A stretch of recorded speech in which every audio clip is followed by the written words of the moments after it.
তো আজকে আমরা আমাদের যে কর্মসূচি সেই কর্মসূচি শুরু করব। তো আমাদের প্রেজেন্টেশনের জন্য আজকে প্রেজেন্টার হিসাবে রয়েছে ঋতু বিশ্বাস, তুমি আছো নিশ্চয়ই, সুতপা বিশ্বাস, অর্পণ সরকার, হ্যাঁ স্যার আছি, স্নেহা বিশ্বাস, পূজা দাস, মাসুদুর রহমান। আজকে 23 তারিখ। আমি আর 2 দিন তোমাদের সঙ্গে কমিউনিকেট করব। 2 দিনের মধ্যে আমি 3টে দিন বলেছিলাম, 3টে দিন আমাদের সম্ভব হবে না, দেখতে পাচ্ছ খুব টাফ শিডিউল। আমি আর 2 দিন তোমাদের সাথে কমিউনিকেট করব। আজকে 23 তারিখ, 25 তারিখ কমিউনিকেট করব, আর হচ্ছে 27 তারিখ কমিউনিকেট করব। ঠিক আছে, এই 2 দিনের মধ্যে কোনো একটা দিন পেপার প্রেজেন্টেশন শেষ হওয়ার পরে আমার যেটুকু বাকি সেশন রয়েছে সেই জায়গাটা আমি কমপ্লিট করে আমি 2 দিন আর নেব তোমাদের কাছ থেকে। আজকে 23 তারিখের পর থেকে দাঁড়াবো। আমি জাস্ট সেকেন্ড, আমি তারিখটাকে দেখিনি, কারণ 3টে দিন আমাদের সময় দেওয়া সম্ভব হবে না। 25 তারিখে তোমাদের সঙ্গে বসবো আবার, ওয়েডনেসডে, এবং তার সঙ্গে সঙ্গে 27 তারিখে। তাহলে 25 এবং 27 তারিখের আমি আমার নির্ধারিত ক্লাস এবং আমাদের যে সেশন, সেই সেশন আমি শেষ করছি। তোমরা জানো তোমাদের 2 তারিখ বা 3 তারিখ থেকে পরীক্ষা শুরু হচ্ছে, তো তারপর থেকে তোমরা পরীক্ষা দেবে। বেশ, আর কারো যদি কোনো কোয়ারিজ থাকে এই বিষয়ে বা আমার সাবজেক্ট বা আমার কন্টেন্ট সম্পর্কে, তোমরা আমার সঙ্গে কমিউনিকেট করতে পারো হোয়াটসঅ্যাপ বা ফোনের মাধ্যমে। এর মধ্যে কোনো আর ফর্মাল ক্লাস আমি নিচ্ছি না, এই 2 দিনই নেব। বেশ, আজকে আমরা আর সময় নষ্ট না করে আমরা আমাদের প্রেজেন্টেশন সেশনে চলে যাব। আমাদের প্রথম প্রেজেন্টেশন কে দেবে সেটা আমি, তোমরা নিজেরা ভাবতে পারো কে দেবে। আমি সুতপা বিশ্বাস প্রথমে বলবে। সুতপা বেশি সময় নেবে না, অলরেডি আমরা অনেকটা দেরি করে ফেলেছি, তুমি চেষ্টা করবে উইদিন 15 and 20 মিনিটসের মধ্যে কমপ্লিট করার জন্য। ওকে, আমি তাহলে আমাদের প্রথম কন্টেন্ট প্রেজেন্টার বা প্রেজেন্টেশন দিচ্ছে সুতপা বিশ্বাস, department of history, 4th semester, education, generic elective. আমি সুতপাকে রিকোয়েস্ট করব, সুতপা তুমি তোমার প্রেজেন্টেশন শুরু করো। আর তোমরা যখন বলছো, আমি বারবার বলি যে তোমরা যখন বলছো তখন তোমরা কেন মানে ভিডিওটা অন করছো? ভিডিওটা অন করো। স্যার ভিডিও অন করলে নার্ভাস লাগবে, প্রেজেন্টেশন যদি করা হচ্ছে সেই জন্য আর ভিডিওটা অন করছি না। আস্তে আস্তে যখন তুমি প্রেজেন্টেশন শুরু করছো, এই যে আমি ধরো এখন ভিডিও অন করে কথা বলছি, আমি যখন প্রেজেন্টেশন শুরু করব আমার অটোমেটিক্যালি ভিডিওটা অফ হয়ে যাবে। এই বিষয়টা হয়তো তোমরা জানো না। যখন তুমি কথা বলছো, just you have to introduce yourself at first, তখন তো অন করতেই পারো। জাস্ট এখানে সুতপা বিশ্বাস এই একটা মেয়ে, তার এই অবয়ব, সে প্রেজেন্ট করছি। আমার উদ্দেশ্যটা এটা, আমার উদ্দেশ্য তুমি সবাইকে তোমার নিজেকে এক্সপ্রেস করা নয়। তুমি যে একটা মেয়ে, তোমার এই একটা পরিকাঠামো, তুমি তার মধ্যে দিয়ে তোমার প্রেজেন্টেশন শুরু করছো, এটুকুই আমার বলার। জানি না তোমরা এটা কিভাবে ইন্টারপ্রেট করছো। যাই হোক, সুতপা তুমি শুরু করো। হ্যাঁ হ্যাঁ স্যার।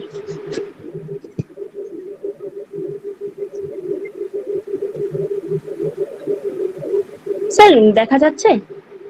হ্যাঁ দেখা যাচ্ছে। দেখা যাচ্ছে, ধরো তুমি যখন প্রেজেন্ট করবে তখন দেখবে তোমার ভিডিওটা এমনি অফ হয়ে যাবে। ঠিক আছে। হ্যালো এভরিওয়ান, গুড নুন। আশা করি তোমরা সবাই খুব ভালো আছো। শোনা যাচ্ছে তো আমার কথা ঠিকঠাক ভাবে? হ্যাঁ শোনা যাচ্ছে। হ্যাঁ হ্যাঁ সব শুনতে।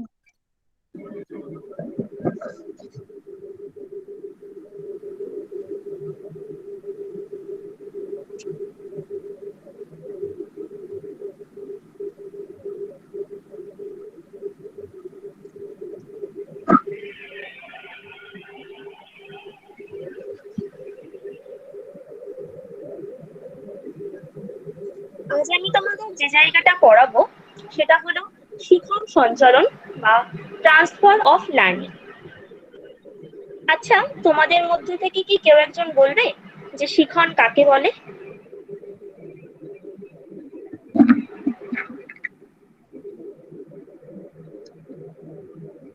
কেউ বলবে শিখন কাকে বলে? হ্যালো হ্যাঁ হ্যাঁ স্যার, শোনা যাচ্ছে? আমরা কেউ পূর্ব অভিজ্ঞতা সম্পন্ন নয়, তুই শুরু কর। আচ্ছা ঠিক আছে, আমি বলছি। শিক্ষা মনোবিজ্ঞানের সর্বাধিক আলোচিত বিষয় হলো শিখন। জন্মগত সূত্রে শিশু কিছু ক্ষমতা নিয়ে পৃথিবীতে আসে। সেই ক্ষমতা প্রয়োগ করে সে পরিবেশের সাথে প্রতিক্রিয়া অর্থাৎ মিথস্ক্রিয়া করে এবং অভিযোজন করে। কিন্তু বয়স বৃদ্ধির সাথে সাথে পরিবেশের ব্যাপ্তি ঘটে এবং তার চাহিদা বৃদ্ধি পায়।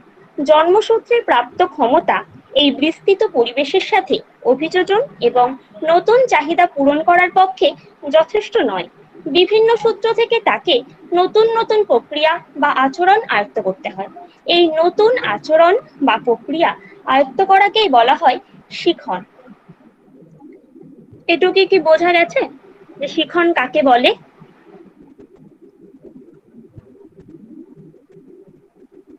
এটুকু তোমরা বুঝতে পেরেছো যে শিখন কাকে বলে? ভাবে বুঝতে পেরেছি, খুবই ভালোভাবে বুঝতে পেরেছি। পরে ফিরে যান। আচ্ছা, আমরা তো সবাই ছোটবেলায় প্রথমে 1 2 বা একে চন্দ্র শিখেছিলাম, তারপর আমরা নামটা মুখস্থ করেছি এবং তারপর আমরা যোগ বিয়োগ গুণ ভাগ সবই শিখেছি এবং আরেকটু বড় হয়ে আমরা হয়তো ক্লাস 3 তে সরলও শিখেছি। এইভাবে আমরা অনেক অঙ্ক শিখেছি। আচ্ছা, তাহলে আমরা ছোটবেলায় যখন যোগ শিখেছিলাম তখন যোগ আমরা কিভাবে শিখেছিলাম? হয়তো এভাবেই যে 2 এর সঙ্গে 2 যোগ করলে কত হয়? 4, অর্থাৎ 2 যোগ 2 সমান 4। আবার গুণের ক্ষেত্রেও আমরা একইভাবেই শিখেছিলাম যে 2 গুণ 2 সমান 4, অর্থাৎ 2 এর সঙ্গে 2 গুণ করলে 4 হয়। অর্থাৎ আগে যে আমরা যোগ শিখেছিলাম বা আমাদের যে অর্জিত জ্ঞানটা ছিল বা অভিজ্ঞতাটা ছিল সেটা কিন্তু আমরা গুণের ক্ষেত্রে কাজে লাগালাম, ফলে আমাদের শিখনটা আরো সহজ হয়ে গেল। এটাই হলো শিখন সঞ্চালন। এছাড়াও আরো উদাহরণ দেওয়া যেতে পারে, যেমন আমরা তো সবাই বিড়াল দেখেছি। আচ্ছা, তোমরা কেউ বলতে পারবে যে বিড়ালের চেহারাগত বৈশিষ্ট্যের সাথে আর কোন প্রাণীর চেহারাগত বৈশিষ্ট্য আমরা লক্ষ্য করতে পারি?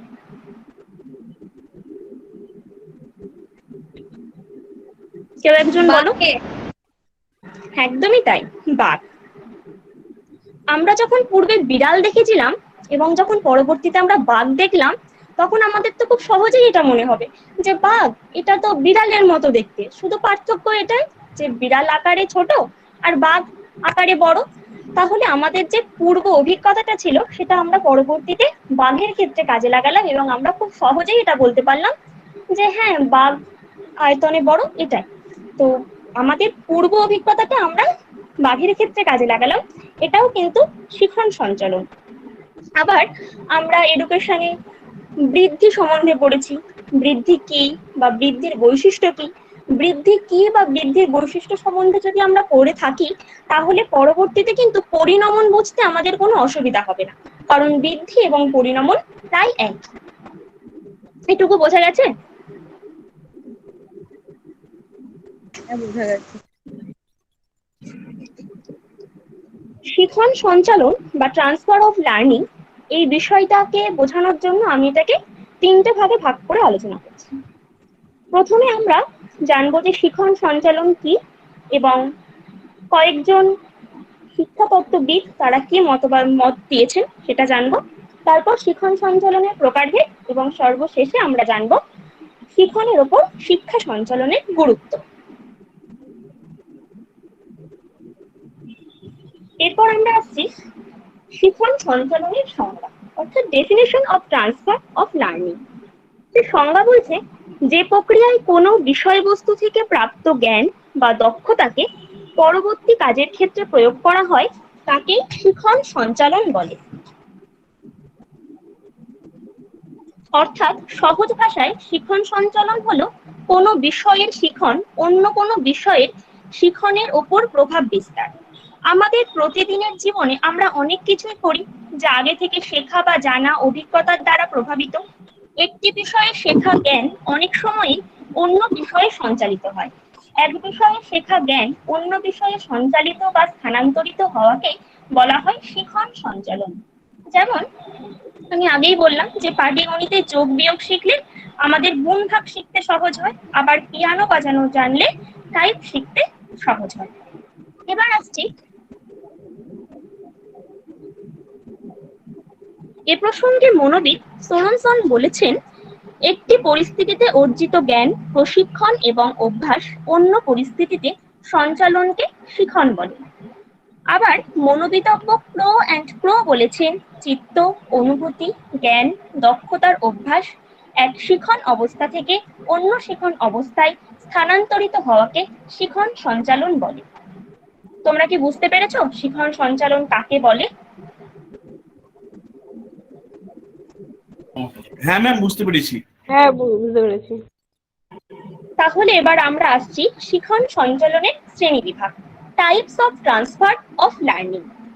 এডিসের মধ্যে শিখন সঞ্চালন 3 প্রকারের হতে পারে, যথা এক নাম্বার ধনাত্মক সঞ্চালন বা ইতিবাচক সঞ্চালন বা পজিটিভ ট্রান্সফার, 2 নাম্বার ঋণাত্মক বা নেতিবাচক সঞ্চালন বা নেগেটিভ ট্রান্সফার এবং 3 নাম্বার শূন্য সঞ্চালন বা জিরো ট্রান্সফার। ধনাত্মক সঞ্চালন বা পজিটিভ ট্রান্সফার কাকে বলে এবার আমরা একটু জানবো এবং তার উদাহরণ।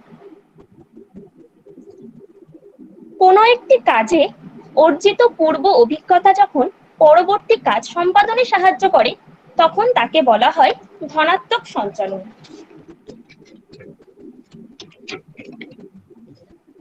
যেমন কোনো ব্যক্তি টেনিস খেলতে জানলে তার ব্যাডমিন্টন খেলতে সুবিধা হয়। আবার পরিবেশ বিজ্ঞান শেখার পর যদি ভূগোলের কোনো অধ্যায় শেখা সহজ হয়ে যায় তাহলে আমরা সহজেই বলতে পারি যে পরিবেশ বিজ্ঞান থেকে ভূগোলের ধনাত্মক সঞ্চালন ঘটেছে। এবার আমরা আসছি 2 নাম্বার পয়েন্ট, ঋণাত্মক সঞ্চালন বা নেগেটিভ ট্রান্সফার। সংজ্ঞা কি বলছে যে পূর্ববর্তী শিখন যদি পরবর্তী শিখনে বাধা সৃষ্টি করে তবে তাকে বলা হয় ঋণাত্মক সঞ্চালন বা নেগেটিভ ট্রান্সফার। উদাহরণ কি হতে পারে, যে জাপান অথবা আমেরিকা থেকে আগত পর্যটক যারা ওই দেশে রাস্তার ডান দিক ধরে গাড়ি চালান তারা ভারতে অথবা লন্ডনে বাম দিক ধরে গাড়ি চালাতে তারা অসুবিধা বোধ করবেন। আবার এমনও উদাহরণ হতে পারে যে বিজ্ঞানের কোনো অধ্যায় শেখার পর গণিতের কোনো অধ্যায়ের শিখন যদি জটিল হয় তাহলে বলা যাবে যে বিজ্ঞান থেকে গণিতের মধ্যে ঋণাত্মক সঞ্চালন হয়েছে। এবার আমরা আসছি জিরো ট্রান্সফার বা শূন্য সঞ্চালন।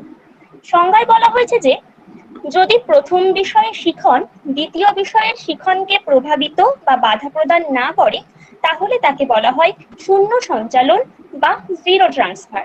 উদাহরণ বলছে, ফুটবল খেলার শিখন দ্বারা পরবর্তীকালে ভলিবল খেলার শিখন কোনোভাবেই প্রভাবিত হয় না। আবার গিটার বাজাতে শিখলে পরবর্তীকালে রন্ধন শিখনকে এগিয়ে নিয়ে যেতে বা বাধা দিতে কোনোভাবেই প্রভাব ফেলে না। এছাড়াও বলা যেতে পারে যে ব্যাকরণের নিয়ম শেখার সাথে জ্যামিতির উপপাদ্য শেখার কোনো সম্পর্ক নেই। এবার আমরা আসছি সোলোমন ও পার্কিন্সের মতে শিখন সঞ্চালনকে 4টি ভাগে ভাগ করা যেতে পারে। এগুলি হলো low road transfer, high road transfer, near transfer এবং ফার ট্রান্সফার, এবং এই সংজ্ঞাগুলি সম্বন্ধে আমরা একটু জেনে নেব। লো রোড ট্রান্সফার বারবার অনুশীলনের ফলে অর্জিত পূর্ব অভিজ্ঞতা যখন স্বতঃস্ফূর্ত ও স্বয়ংক্রিয়ভাবে পরবর্তী কোনো কাজে ব্যবহৃত হয় তখন তাকে বলা হয় লো রোড ট্রান্সফার। উদাহরণ হিসেবে বলা যেতে পারে যে আমি স্কুটার চালাতে পারি, এর থেকে আমি সহজেই বলতে পারি যে আমি সাইকেলও চালাতে পারি। এরপর আসছি হাই রোড ট্রান্সফার। পূর্বে সম্পাদিত কোনো কাজের অর্জিত অভিজ্ঞতার বিমূর্ত অংশ যখন পরবর্তী কোনো অপেক্ষাকৃত কম সাদৃশ্যযুক্ত কাজে ব্যবহৃত হয় তখন তাকে বলা হয় হাই রোড ট্রান্সফার। অর্থাৎ নিম্নবর্গীয় চিন্তাধারা থেকে উচ্চবর্গীয় চিন্তাধারায় উত্তরণ। যেমন দাবা খেলার সঙ্গে যুদ্ধ। আমরা সবাই জানি যে দাবা খেলাতে যেমন রাজা, মন্ত্রী, অশ্ব, গজ, সৈনিক ইত্যাদি থাকে, যেমন যুদ্ধের ক্ষেত্রেও ঠিক তাই, এই একই উপকরণগুলো থাকে। অর্থাৎ দাবা খেলা শিখে যুদ্ধ কৌশল রপ্ত করা, এটাই হলো হাই রোড ট্রান্সফার। এরপর আসছি নিকটবর্তী সঞ্চালন বা নিয়ার ট্রান্সফার। যখন অর্জিত আচরণ, জ্ঞানের বিষয়, ধারণা বা দক্ষতা খুব সদৃশ পরিস্থিতিতে সঞ্চালিত হয় তখন তাকে বলা হয় নিকটবর্তী সঞ্চালন। নিকটবর্তী সঞ্চালন অর্থাৎ খুব কাছাকাছি সঞ্চালন। যেমন কোনো ত্রিভুজের ক্ষেত্রফল থেকে থেকে চতুর্ভুজের ক্ষেত্রফল পরিমাপ করা। অর্থাৎ আমরা যদি ত্রিভুজের ক্ষেত্রফল পরিমাপ করতে পারি তাহলে তা থেকে কিন্তু আমরা খুব সহজেই চতুর্ভুজের ক্ষেত্রফলও পরিমাপ করতে পারবো। আবার বলা যেতে পারে যে যারা ছবি আঁকতে পারে তারা আবার মূর্তিও খুব সহজেই তৈরি করতে পারে। এরপর আসছে দূরবর্তী সঞ্চালন বা ফার ট্রান্সফার। যখন অর্জিত আচরণ বা জ্ঞানের বিষয়, ধারণা বা দক্ষতার শিখন বিসদৃশ বিষয়ে শিখনের সঞ্চালিত হয় তখন তাকে বলা হয় দূরবর্তী সঞ্চালন বা ফার ট্রান্সফার। উদাহরণ হিসেবে শিখনের ক্ষেত্রে দূরবর্তী সঞ্চালনের উদাহরণ সেভাবে দেখা যায় না, তবে দূরবর্তী সঞ্চালন নিকটবর্তী সঞ্চালনের থেকে অধিক কার্যকরী। আবার অনেকের মতে শিখন সঞ্চালন 5 প্রকার, যথা পার্শ্ববর্তী সঞ্চালন, ধারাবাহিক শিখন সঞ্চালন, অনুভূমিক শিখন সঞ্চালন, উল্লম্ব সঞ্চালন এবং উভয় পার্শ্ববর্তী সঞ্চালন। এটুকুই ছিল মানে শিখন সঞ্চালনের প্রকারভেদ। এটুকু তো বুঝতে পেরেছো সবাই? হ্যাঁ ম্যাম, বুঝতে পেরেছি। তাহলে এবার আমরা আসছি শিখনের ওপর শিক্ষা সঞ্চালনের গুরুত্ব, importance of transfer of learning. আমরা জেনে নেব যে শিখনের ওপর শিক্ষা সঞ্চালনের কি কি গুরুত্ব রয়েছে। প্রথমত রয়েছে শিক্ষা ব্যবস্থায় একটি প্রধান বিষয় হলো শিখন সঞ্চালন। অবশ্যই শিখন সঞ্চালন অবশ্যই দরকার। যদি শিখন সঞ্চালন না হতো তাহলে হয়তো আমরা ওই অ অবধি থেমে যেতাম, কারণ অ শিখেছি আমরা ছোটবেলায়, তারপর সেই জ্ঞানটাকে কাজে লাগিয়েই আমরা শব্দ, তারপরে পরবর্তীতে বাক্য, এভাবে আমরা আরো অনেক কিছু ধীরে ধীরে আমরা পড়েছি এবং আমরা আজ এই পর্যন্ত। তো যদি শিখন সঞ্চালন না করতো তাহলে হয়তো সেটা সম্ভব হতো না। তারপর বলা হচ্ছে যে এই শিখন সঞ্চালন যাতে ধনাত্মক ঋণাত্মক না হয়, ধনাত্মক হয় সেদিকে লক্ষ্য রাখা উচিত। 3 নাম্বার, শিখন সঞ্চালন মানসিক অপচয় রোধ করে। এবং 4 নাম্বার, শ্রেণীকক্ষের শিখনের সুষ্ঠু সঞ্চালন পরবর্তীকালে নাগরিক ও সামাজিক জীবনকে সফল করে গড়ে তুলতে সাহায্য করে। সবাইকে থ্যাংক ইউ। আমার পড়ানোর বিষয় আজ এটুকুই ছিল। এখান থেকে যদি কারোর কোনো জায়গায় বুঝতে সমস্যা থেকে থাকে তাহলে বলতে পারো। বেশ, কারো কোনো প্রশ্ন আছে সুতপার কন্টেন্টের উপরে?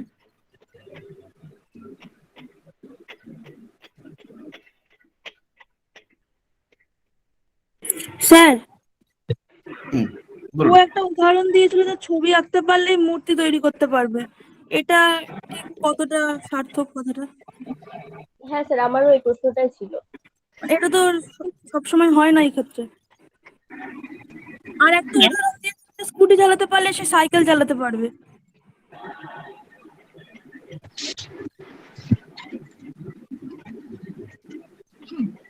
হ্যাঁ, তার প্রশ্নটা কি তোমরা প্রশ্ন করো। এই দুটো কি ঠিক, মানে এই দুটো আমার কোশ্চেন, মানে এই দুটো কি ঠিক উদাহরণ? ওকে, আমি একটা একটা করে যাই।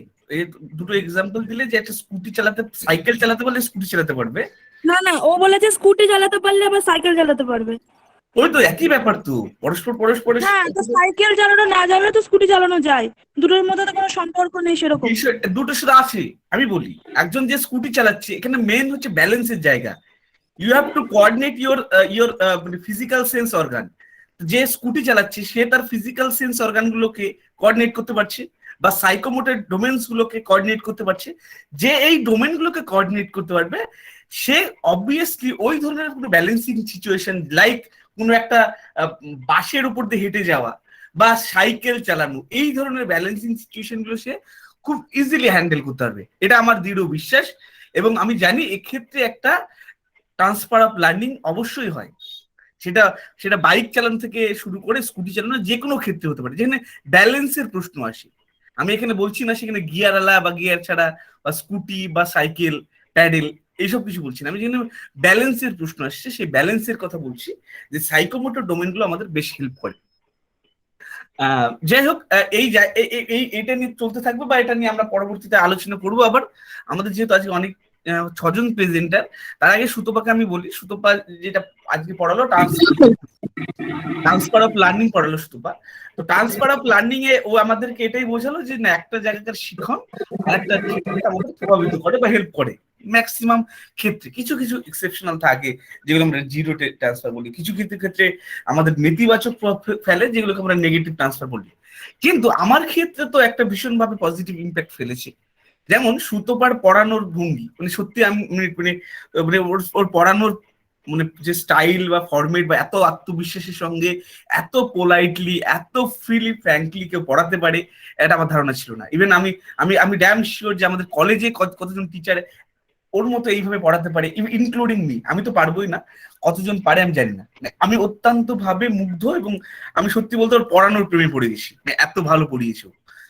তো নিশ্চয়ই আমার ক্ষেত্রে ট্রান্সফার অফ লার্নিংটা হয়েছে, এবং সেখান থেকে আমার মধ্যেও এই বোধ জাগ্রত হয়েছে যে আমি আরো কিভাবে আরো ভালো করে পড়াতে পারলে সুতোপার মতো পড়াতে পারবো। তো সেক্ষেত্রে আমারও আজকের এই সুতোপার পড়ানোর যে মানে স্টাইল বা ফরম্যাট, সেটা নিশ্চয়ই আগামী দিনে আমাকেও আরো ভালো পড়াতে সাহায্য করবে। এটাও আমার ক্ষেত্রে একটা ট্রান্সফার অফ লার্নিং হলো। ধন্যবাদ সুতোপা বিশ্বাসকে, ধন্যবাদ জানাই আজকে এত সুন্দরভাবে একটা প্রেজেন্টেশন দেওয়ার জন্য। এবার আমরা আমাদের সেকেন্ড প্রেজেন্টারে। হ্যাঁ, আপনিও খুব ভালো পড়ান। মোটেও না, এত ভালো পড়াই না আমি। না না স্যার, সত্যি কথা, আপনিও ভীষণ ভালো পড়ান। আমরা তো আপনার কাছ থেকেই শিখেছি। এই ভর দুপুরে কেউ মিথ্যা কথা বলে? হ্যাঁ, স্যার এটা মোটেও মিথ্যা কথা না স্যার, এটা বাস্তব কথা। ভর দুপুর চুপ করো, এই সুতোপার শেষ সময়। এবার নেক্সট টাইম আমরা চলে যাচ্ছি, স্যার আমরা নেক্সট আমাদের প্রেজেন্টার ঋতু বিশ্বাস। আমরা ঋতু বিশ্বাসের চলে যাব। ঋতু, আজকে তুমি তোমার প্রেজেন্টেশন শুরু করো। স্যার দেখা যাচ্ছে? স্যার শোনা যাচ্ছে আমার কথা? ভীষণ ভাবে দেখাও যাচ্ছে এবং শোনাও যাচ্ছে। সকলকে জানাই শুভরণের শুভেচ্ছা। আজকে আমার উপস্থাপনার বিষয় কৌশলকাল এবং তার বিকাশগত বৈশিষ্ট্য এবং চাহিদা। ব্যক্তির জীবন পথে সবচেয়ে গুরুত্বতম বয়সের স্তর হচ্ছে কৌশলকাল। কৌশলকালের ইংরেজি প্রতিশব্দ অ্যাডোলেসেন্স, যেটি ল্যাটিন শব্দ অ্যাডোলেস্কেয়ার থেকে এসেছে, যার অর্থ পরিণত বয়সের দিকে পদক্ষেপ। কৌশলকালের সংজ্ঞা দিতে গিয়ে বলা যায় জীবনের বিকাশের পথে বিকাশের বাল্য থেকে যৌবনের মধ্যবর্তী দ্রুত পরিবর্তনের কালকে কৌশলকাল বলা হয়। সাধারণত 11-12 থেকে 20 বছর বয়স পর্যন্ত সময়কালকে কৌশলকাল বলা হয়। মনোবিদ স্ক্যানলি হল এই বয়সের মেয়েদের বৈশিষ্ট্য সহজে বোঝানোর জন্য একটি ইংরেজি সুন্দর শব্দ ব্যবহার করেছেন, স্প্র্যাপার, যার অর্থ হলো যে সমস্ত পাখির পাখনার পরিপূর্ণ বিকাশ তখনও হয়নি, অথচ তারা উড়ার ব্যর্থ চেষ্টা করেছে। এইটুকুনি বোঝা গেছে? হ্যাঁ ম্যাম, বোঝা যাচ্ছে। এবার আসি কৌশলকালের বিকাশগত বৈশিষ্ট্য। কৌশলকালের বিকাশ সাধারণত 3 ভাবে হয়ে থাকে: দৈহিক বিকাশ, মানসিক বিকাশ এবং সামাজিক বিকাশ। দৈহিক বিকাশ 1. উচ্চতার বিকাশ। এই বয়সে ছেলে মেয়েদের মধ্যে উচ্চতার পার্থক্য দেখা যায়। কিছু এই সময়ে ছেলেদের থেকে মেয়েদের উচ্চতা বেশি হয় এবং এটি 16 বছর পর্যন্ত চলে। 18 থেকে 20 বছর বয়সের মধ্যে প্রত্যেক ব্যক্তি তার পূর্ণ উচ্চতা লাভ করে। 2. ওজন বৃদ্ধি। সাধারণত ছেলেদের ওজন মেয়েদের থেকে বেশি হয়, কিন্তু কৌশলকালে ছেলেদের থেকে মেয়েদের ওজন বেশি হয়। 3. দৈহিক কাঠামোর বৃদ্ধি।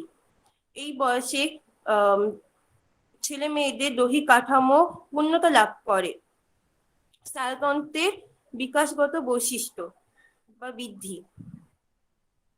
16 বছর বয়সের মধ্যে একজন ব্যক্তি স্নায়ুতন্ত্রের সম্পূর্ণ বিকাশ ঘটে। এই সময় ব্যক্তির মস্তিষ্কের বিকাশ, ওজন বৃদ্ধি ঘটে না, কিন্তু তার অভ্যন্তরীণ পরিবর্তন হতে থাকে, যেমন গুরু মস্তিষ্ক বা লঘু মস্তিষ্কের এই সময় বিকাশ লাভ ঘটে।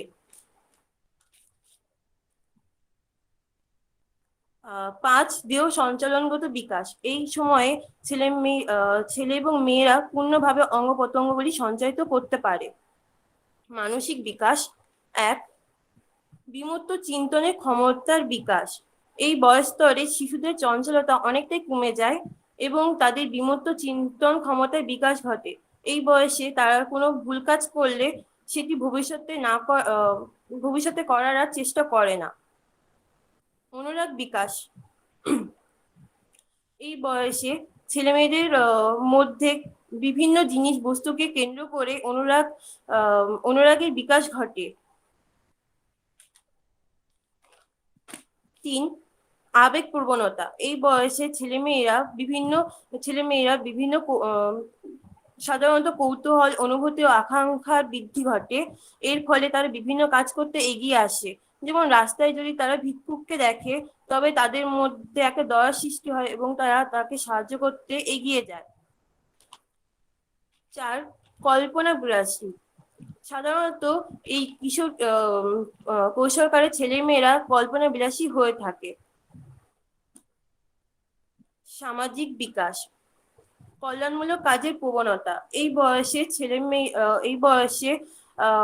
ছেলে মেয়েদের মধ্যে কল্যাণমূলক কাজের মনোভাব বৃদ্ধি পায় এবং তারা বিভিন্ন সামাজিক কাজে এগিয়ে যায়, যেমন বৃক্ষরোপণ বা রক্তদান শিবির। এসব কাজে তারা আকর্ষিত হয়।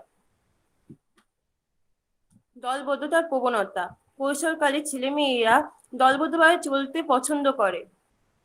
এটা আমাদের ক্ষেত্রেও হয়ে থাকে। আমরা যখন স্কুল বা কলেজে যাই তখন আমরা আমাদের বন্ধু বান্ধবীদের সাথেই বসতে পছন্দ করি একই বেঞ্চে। কৈশোরকালীন বিকাশগত বৈশিষ্ট্যের চাহিদা। খাদ্যের চাহিদা। এই বয়সে ছেলে মেয়েদের দৈহিক ও মানসিক বিকাশের হার খুব বৃদ্ধি পায় এবং এর ফলে তাদের মধ্যে খিদের চাহিদা প্রবল হয়।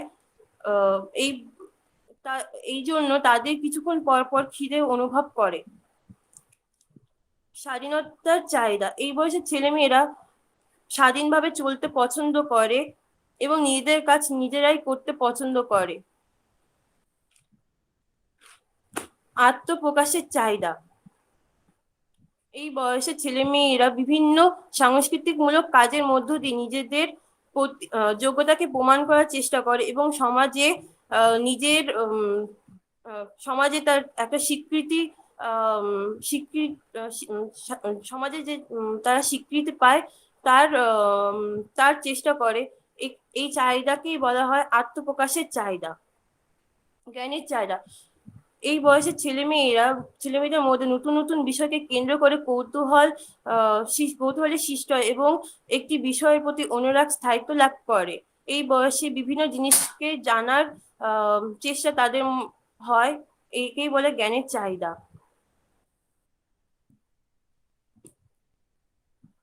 স্যার, আমার আলোচনা এই অবধি ছিল। ওকে, বেশ। ঋতু, যদি কন্টেন্টের উপর কারো কোনো প্রশ্ন থাকে তোমরা করতে পারো।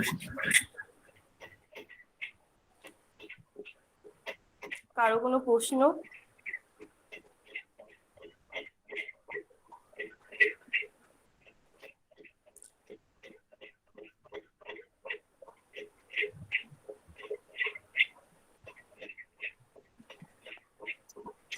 আমার কিন্তু বেশ ভালো লেগেছে। ঋতুর গলার ভয়েসটা অত্যন্ত ভালো। এত ভালো গলার ভয়েস কম মানুষেরই হয়। বেশ ওভারঅল প্রেজেন্টেশন বেশ ভালো বলেছো। আর সবথেকে সমস্যা হচ্ছে যেটা লাইটটা পেছনের দিকে বলছে। হ্যাঁ, ওটা লাইটের সামনের দিকে হলে ভালো বোঝা যেত। যাই হোক, বেশ ভালো হয়েছে। এই তো মনে হচ্ছে কৃষ্ণাঙ্গ থেকে শ্বেতাঙ্গের দিকে চলে আসলাম। ভালো বলেছো, খুবই ভালো হয়েছে। হয়ে গেছি স্যার, মানে দুদিন পরে স্কুলের টিচার কলেজের টিচার হবে, তখন টিচার নার্ভাস হলে স্টুডেন্টরা তার ফায়দা নেবে। ওকে, আমাদের নেক্সট স্যার আমি বলবো। কে? স্নেহা বিশ্বাস। স্নেহা, ওকে, ভিডিও অন করো, আগে ভিডিও অন করো, তারপরে গিয়ে বলবে। না স্যার, থাক স্যার। দেখা যাচ্ছে স্যার? স্যার, হ্যাঁ হ্যাঁ হ্যাঁ, দেখা যাচ্ছে। Good afternoon everyone. আজকে আমার উপস্থাপনার বিষয় হলো সাইকোলজি অর্থাৎ মনোবিদ্যা। তো প্রথমে আমরা জানবো সাইকোলজি কাকে বলে। মনোবিদ্যা বা মনস্তত্ত্ব বিদ্যা হলো মানসিক প্রক্রিয়া ও আচরণ সম্পর্কিত বিদ্যা ও অধ্যয়ন। এটি বিজ্ঞানের একটি তাত্ত্বিক ও ফলিত শাখা, যাতে মানসিক কর্মপ্রক্রিয়া ও আচরণ সমূহ নিয়ে বৈজ্ঞানিক অনুসন্ধান করা হয়। তারপর আমরা জানবো মনোবিজ্ঞানের ধারণা ও মনোবিজ্ঞানের অর্থ। তো মনোবিজ্ঞানের ইংরেজি প্রতিশব্দ হলো সাইকোলজি। স্যার, আমার কথা বোঝা যাচ্ছে? আটকে যাচ্ছে না তো? বোঝা যাচ্ছে। গ্রিক শব্দ সাইকি এবং লোগোস শব্দ থেকে সাইকোলজি শব্দটির উৎপত্তি হয়েছে। সাইকি কথার অর্থ হলো আত্মা, যার ইংরেজি প্রতিশব্দ সোল, এবং লোগোস কথার অর্থ হলো বিজ্ঞান বা সায়েন্স। অর্থাৎ কি, আত্মার বিজ্ঞানই হলো মনোবিজ্ঞান। বোঝা গেছে? তারপর জানবো, তুমি কি কাঁদছো নাকি? ঠান্ডা লেগেছে স্যার, জ্বর। এই তাহলে দিতে হবে না, কোনো ব্যাপার নেই। এই না বাবা, তুমি স্যার, মনে হচ্ছে কাঁদছো তুমি। না স্যার, গলা পর্যন্ত ব্যথা, ওই জন্য। তাহলে ছেড়ে দাও, তুমি ছেড়ে দাও, কোনো অসুবিধা নেই। না ঠিক স্যার, আছে, তাহলে তুমি আমাকে আরেকদিন টাইম দিতে হবে। হ্যাঁ, তুমি আজকে আজকে এই করো। তুমি এই অবস্থাতে দেবে কি করে? আমার মনে হচ্ছে, প্রথম মনে হচ্ছে তুমি কাঁদছো বোধহয়। তার মনে হলো না তো, এই তো মানে শরীর শারীরিক সমস্যা। স্যার আমারও সেম অবস্থা হয়েছে ঠান্ডায়। সে তো হবেই, স্যার, ঘুরে বেড়ালে হবে আরেকদিন না। তাহলে ঠিক চান্স আছে, দেবেন। তুমি তুমি তুমি আপাতত বন্ধ করো স্নেহা। তাহলে আমাদের তারপরে আমরা ডেকে নেব আমাদের নেক্সট প্রেজেন্টার। স্নেহার পরে ডেকে নিচ্ছি আমি, আহ কে আছে? কে দেবে? কে বলো বলো, কে দেবে? আমি দেবো। এই তুমি, আজকে তোমার নাম নেই, তোমার নাম কি? চম্পা দাস। চম্পার নাম নেই। চম্পা, নেই তো অর্পণ স্যার, অর্পণ অর্পণ অর্পণ। স্যার আমি হ্যাঁ বলবো নাকি? হ্যাঁ অর্পণ, বলো বলো বলো।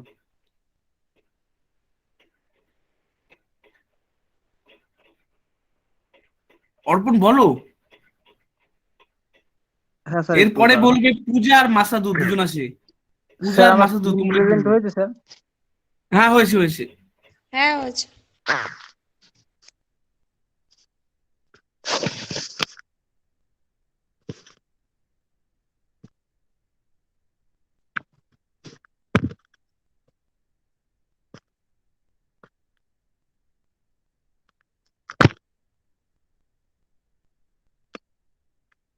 Welcome everyone. আমি আজকে যে বিষয়টি প্রেজেন্টেশন দেওয়ার জন্য বেছে নিয়েছি সেটা হলো শিখন। এই বিষয়টি আমারই সহপাঠীরা নিশ্চয়ই আগে আলোচনা করেছে, আমি তার উপরেই একটু আলোকপাত করার চেষ্টা করব। আমার কথা শোনা যাচ্ছে তো? হ্যাঁ বলো হ্যাঁ বলো স্যার। বলো। আর যেহেতু উপস্থাপনের সময়টা খুব কম, আমি চেষ্টা করব বিষয়ের গভীরে না গিয়ে উপরি উপরি একটা ধারণা বা আভাস দেবার। শিখন শিখন হলো শিক্ষার কেন্দ্রীয় বিষয় এবং এটি একটি জীবনব্যাপী প্রক্রিয়া। আমি কেন কেন্দ্রীয় বিষয় বললাম, এখন ধরো এই পিপিটি প্রেজেন্টেশনের সাহায্যে শিখন বিষয়টিকে বোঝানোর চেষ্টা করছি বা পড়াচ্ছি তোমাদের। এখন তোমরা যদি এই ক্লাসে মনোনিবেশ না করো, তাহলে আমার পিপিটি দেওয়ার কোনো মানেই হয় না বা পড়ানোর কোনো মানেই হয় না আমার। আর তার সাথে বললাম এটি একটি জীবনব্যাপী প্রক্রিয়া। জীবনব্যাপী ব্যাপী প্রক্রিয়া বলার উদ্দেশ্য হলো এটা কিন্তু শিখনটা জন্ম লগ্ন থেকেই মানে শুরু হয়ে যায়, আমৃত্যু পর্যন্ত চলতে থাকে। একটা উদাহরণ দিই, ধরো একজন বৃদ্ধ, এখন যারা ধরো 60 বা 70 বছরের ঊর্ধ্বে যাদের বয়স, তারা সেই মানে আমাদের যে বয়স, মানে তারা আগে কম্পিউটার শব্দটা বা কম্পিউটার কি জিনিস এই সম্পর্কে তারা অতটা ওয়াকিবহাল ছিল না। হয়তো এখনো তারা অতটা স্বাবলম্বী নয় বিষয়টাতে, কিন্তু তাদের যারা নাতি নাতনিরা আছে তারা যদি তাদেরকে শেখায় তাহলে কিছুটা তারা শিখতে পারে। তো তার মানে তারা কিছু শিখছে মানে শিখন হচ্ছে, তাই এটি একটি জীবনব্যাপী প্রক্রিয়া।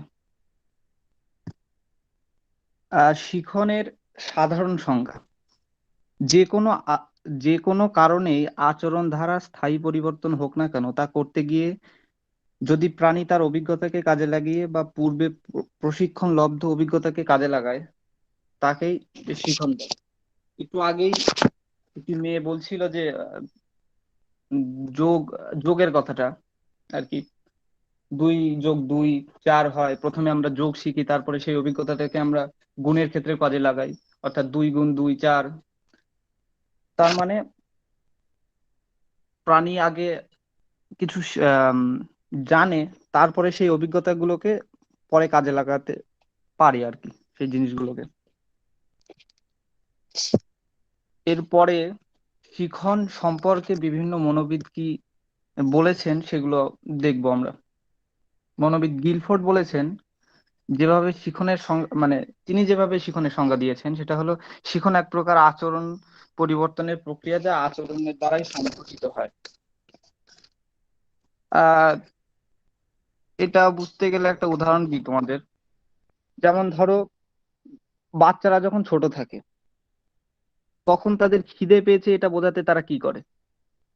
আহ সাধারণত বাচ্চারা যেহেতু তখন একেবারে যখন বাচ্চা, তারা তো ভাষা বা কথা বলতে শেখেনি আর কি, ভাষা বোধ হয়নি, তারা তখন কান্না কান্নার মাধ্যমে বোঝায় যে আমাদের খিদে পেয়েছে, তখন তার মা বুঝতে পারে যে তার খিদে পেয়েছে।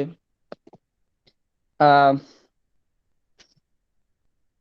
কিন্তু আস্তে আস্তে সে যখন ভাষা শেখে, কথা বলতে শেখে আর কি, অর্থাৎ তখন সে, এখন ধরো আমরা এখন তার কান্না করে মা বাবাকে বোঝাতে পারবো না যে আমাদের খিদে পেয়েছে, আমরা নিশ্চয়ই ভাষায় ব্যবহার করব যে আমাদের খেতে দাও বা ইত্যাদি, এই আর কি। আহ মনোবিদ ক্রো এবং ক্রো এর মতে শিখন হলো অভ্যাস, জ্ঞান ও মনোভাব অর্জন করা। শিখনের মধ্যে কোনো কাজ করার নতুন পদ্ধতিকে, কোনো বাধা অতিক্রম করতে ব্যক্তির প্রচেষ্টা অথবা নতুন পরিস্থিতিকে অভিযোজনের ক্ষমতাকেও ধরা হয়। আচরণের উন্নত ধরনের পরিবর্তনকেও শিখন বলে।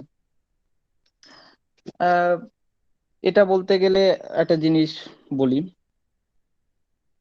নতুন পরিস্থিতিতে বলতে আহ আগে ধরো আমরা সাইকেল চালানোর বিষয়টা যদি বলি, আর সাইকেল চালাতে গেলে আমাদের অবশ্যই অভ্যাস দরকার, সেই বিষয়ে মনোনিবেশ করাও বেশ প্রয়োজন। আহ, এই আর কি।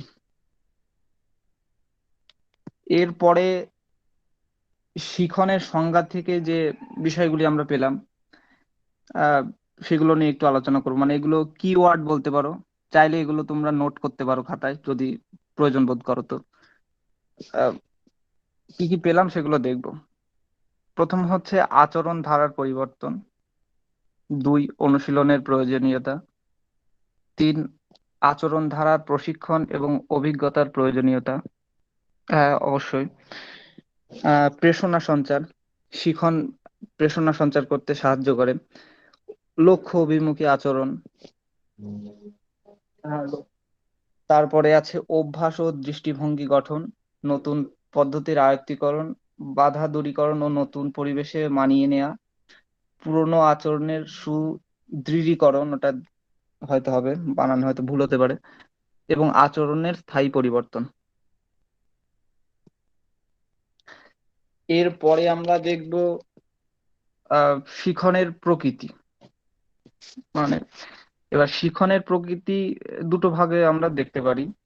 একটা হচ্ছে শিখন একটা প্রকৃতি হিসাবে, আর একটা শিখন ফলশ্রুতি হিসাবে। এবার প্রথমে দেখব শিখন প্রকৃতি হিসাবে, নেচার, মানে nature of learning, learning as a process. এবার প্রথম পয়েন্ট যেটা দিয়েছি সেটা হলো শিখন পরিবেশ নির্ভর। পরিবেশ নির্ভর বলতে পরিবর্তনশীল পরিবেশে ব্যক্তি জীবনের সাম্য বজায় রাখার জন্য শিখনের প্রয়োজন, অর্থাৎ শিখন ব্যক্তিকে যে কোনো পরিবেশের সঙ্গে অভিযোজনের উপযোগী করে তোলে। তাই বাইরের পরিবেশের সাথে খাপ খাইয়ে নেবার জন্যই আমাদের শিখনের বেশ প্রয়োজন আছে। তারপরে আমি বলেছি শিখন উদ্দেশ্যমুখী।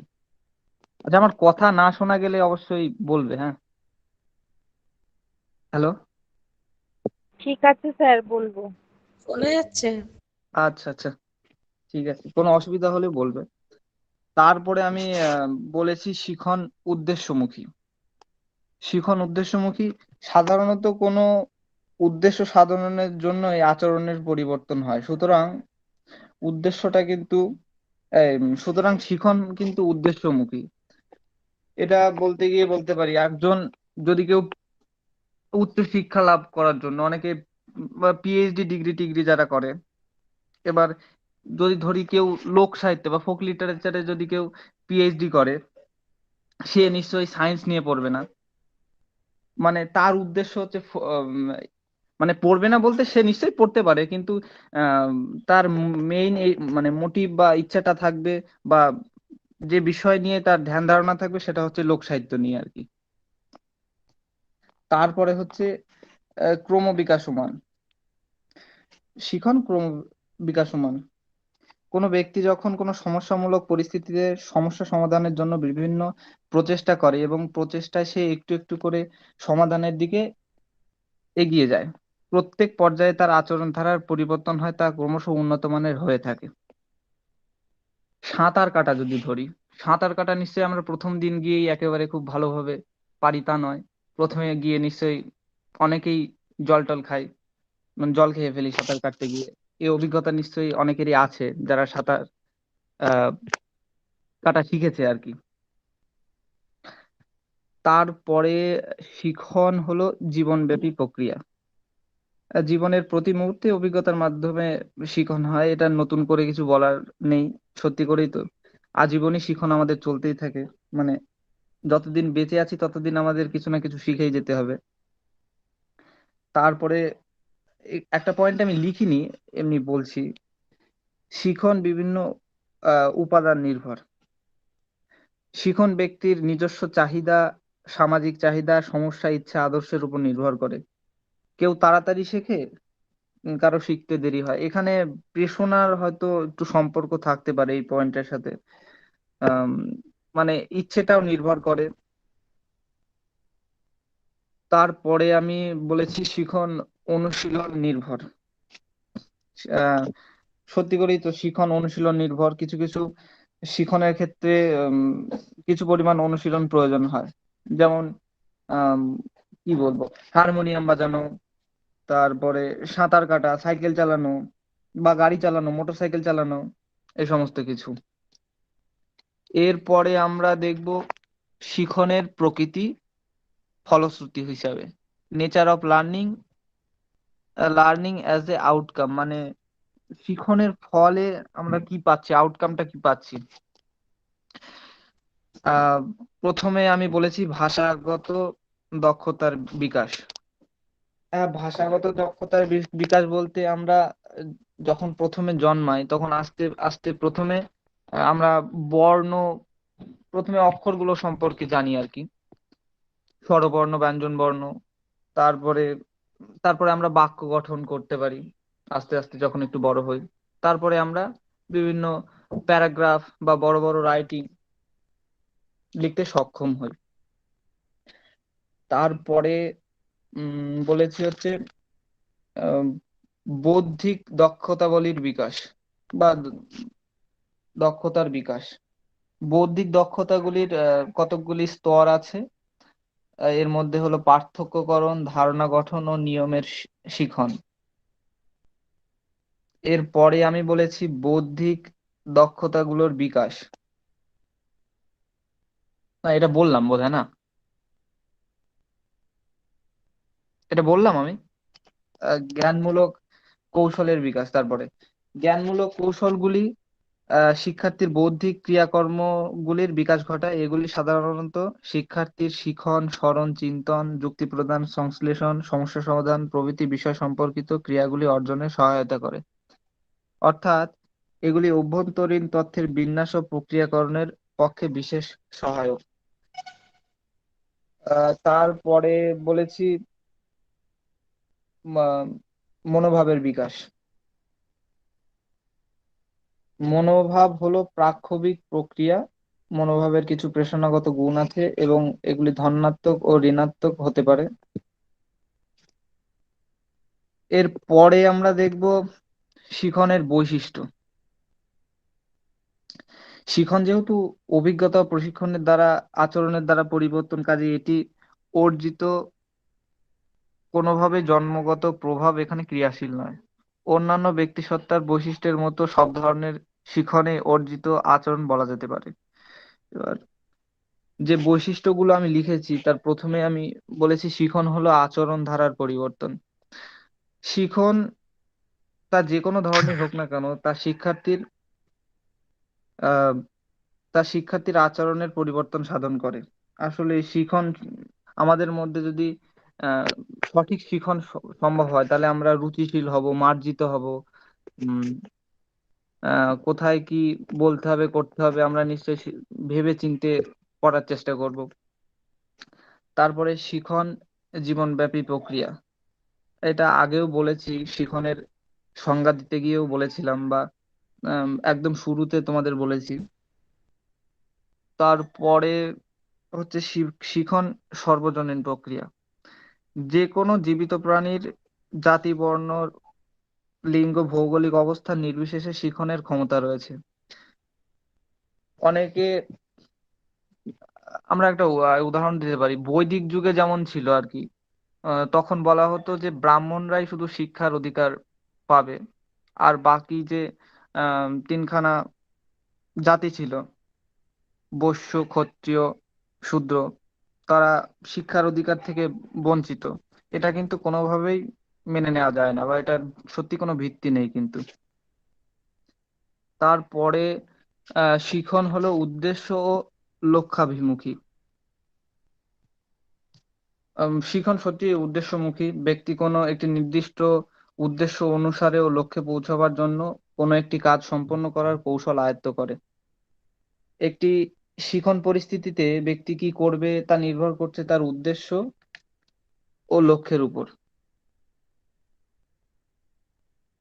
তারপরে শিখন উদ্দেশ্য ও লক্ষ্যাভি আচ্ছা, কতটা বললাম আমি? হ্যালো, শোনা যাচ্ছে আমার কথা? হ্যাঁ, এই তো বলছিলে তো হ্যাঁ, তুমি শোনা শিখন যাচ্ছে। উদ্দেশ্যমুখী এবং লক্ষ্যাভিমুখী। আচ্ছা, কতটা বললাম আমি ভুলে গেছি। যাই হোক, শিখন তুমি হলো, এবার চলে যাও, শিখন যথাযথ বৃদ্ধি ও বিকাশে সহায়তা করে। ও হ্যাঁ, হ্যাঁ, শিখন শিক্ষার্থীর দৈহিক, মানসিক, প্রাক্ষবিক, সামাজিক, নৈতিক, ভাষাগত দিকের বৃদ্ধি ও বিকাশের ক্ষেত্রে সাহায্য করে। শিখন হলো অভিজ্ঞতার পুনর্গঠন।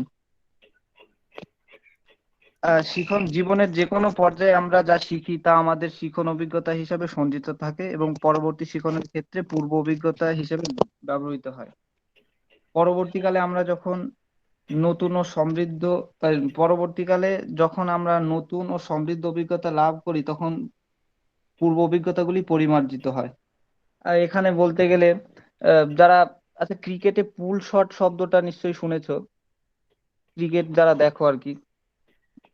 তো আহ, যারা দেখবে যারা পুল শট ভালো খেলে, অনেকেই তাদের মধ্যে গলফ খেলাটাকে অবসরের সময় খেলে থাকে পুল শটটাকে ঠিক করার জন্য। অভিজ্ঞতার পুনর্গঠন বলতে মানে এই কারণে এই উদাহরণটা আনলাম। পুল শটটা, গলফ খেলাটাও অনেকটা পুল শটের সাথে কিছুটা মিল খায় আর কি। তারপরে শিখন সামগ্রিক প্রক্রিয়া, এর পরিধি ব্যাপক। Learning is a very comprehensive process a wide scope. শিখনের পরিধিকে শুধুমাত্র বৌদ্ধিক ও পেশিগত দক্ষতামূলক কার্যাবলীর মধ্যেই সীমাবদ্ধ রাখা হয়। সাধারণ জ্ঞান ও দক্ষতা অর্জন, কিছু তথ্য স্মরণে রাখা, চিন্তন ও যুক্তির ক্ষমতা অর্জন, এই অর্থেই শিখন কথাটিকে ব্যবহার করা হয়। এই ধরনের কার্যাবলী শ্রেণীকক্ষে বা শিখন পরিস্থিতিতে সংঘটিত হয়। কিন্তু শিখন শুধুমাত্র এই ধরনের কার্যাবলীর মধ্যেই আবদ্ধ নয়। শিখন সামগ্রিক প্রক্রিয়া যার মধ্যে ব্যক্তিত্বের বিভিন্ন দিকই অন্তর্ভুক্ত।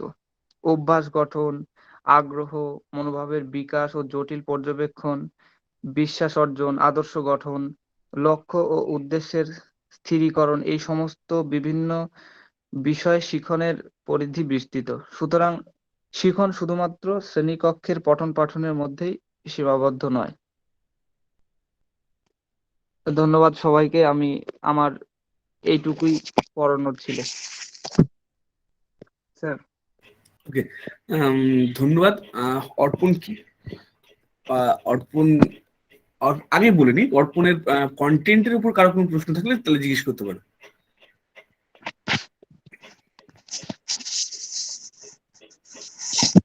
অর্পণের কন্টেন্টের উপরে কারো যদি কোনো প্রশ্ন থাকে করতে পারো।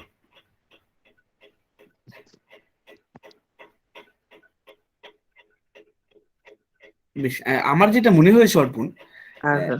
আমি আমি ভীষণভাবে রিলেট করতে পারছি না। আমি যখন কলেজে পড়ি, হ্যাঁ আমার স্যার। সাথে একটা বন্ধু ছিল, বুঝতে পারলে?